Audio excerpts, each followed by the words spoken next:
আসসালামু আলাইকুম everyone, welcome back to my Facebook page প্রতিদিনকার আয়োজন। সবাই কেমন আছেন? সেই সাথে আমার রান্না বান্না। আমি এখানে দুপুরকার তরকারি রান্না করব। একটা হচ্ছে ভুড়ি আর একটা হচ্ছে আলু ভর্তা। এখানে ছোট আলু নিয়েছি, রসুন, পেঁয়াজ, এই শুটকি গরম পানি দিয়ে ক্লিন করে নিয়েছি, আর হচ্ছে ধনেপাতা কুচি আর মরিচ।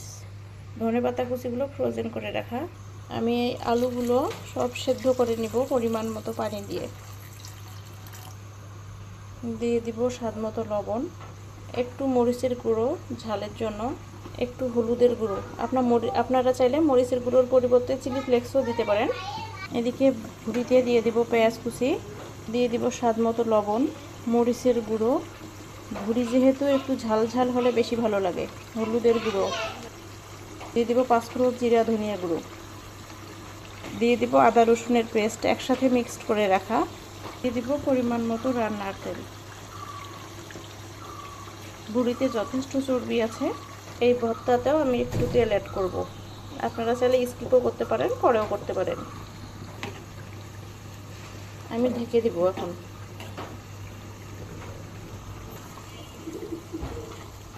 আমি যখন ভুড়ি সেদ্ধ করি, ভুড়িটা ভালো করে সেদ্ধ করে নিয়েছিলাম। এখন আমি এই তেলেই কালো কালো করে ভেজে নেব।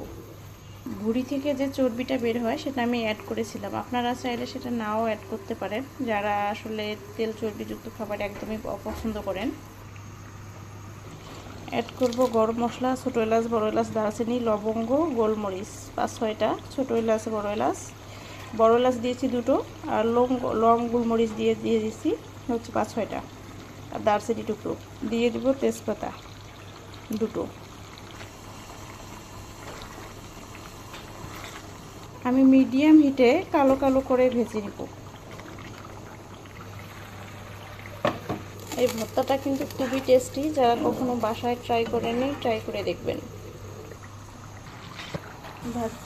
ভর্তাটা প্রায় আদা সিদ্ধ হয়ে এসেছে। আদা সিদ্ধ পুরোপুরি সিদ্ধ হয়ে আসলে ঠান্ডা করে ব্লেন্ড করে নেব। আর এদিকে ভুঁড়ির চর্বি থেকে প্রচুর তেল বের হয়েছে, যদিও আমি বেশি পরিমাণে তেল দেইনি। আমি এই তেলেই ভাজা ভাজা করে নেব। আলুটা সিদ্ধ হয়ে গিয়েছে, পানিও শুকিয়ে গিয়েছে। এখন ঠান্ডা করে নেব। গ্যাসটা বন্ধ করে দিলাম। অনেকটা তেল কমে গিয়েছে, একটা ভাজা ভাজাও হয়ে এসেছে, অনেক কালারফুল হয়ে এসেছে, দেখতেই পাচ্ছেন। ব্লেন্ডার জগে নিয়েছি, ঠান্ডা হয়ে গেলে ব্লেন্ড করে নেব। আমার ভুড়ি ভুনাও হয়ে এসেছে এবং কতটা লোভনীয় হয়ে এসেছে দেখতেই পাচ্ছেন। সবাই ভালো থাকুন, সুস্থ থাকুন, সবার জন্য অনেক অনেক দেওয়া শুভকামনা। ভিডিও ভালো লাগলে ফেসবুক পেজ থেকে হলে পেজটি ফলো করে রাখবেন, ইউটিউব চ্যানেল থেকে হলে চ্যানেলটি সাবস্ক্রাইব করে রাখবেন। আল্লাহ হাফেজ।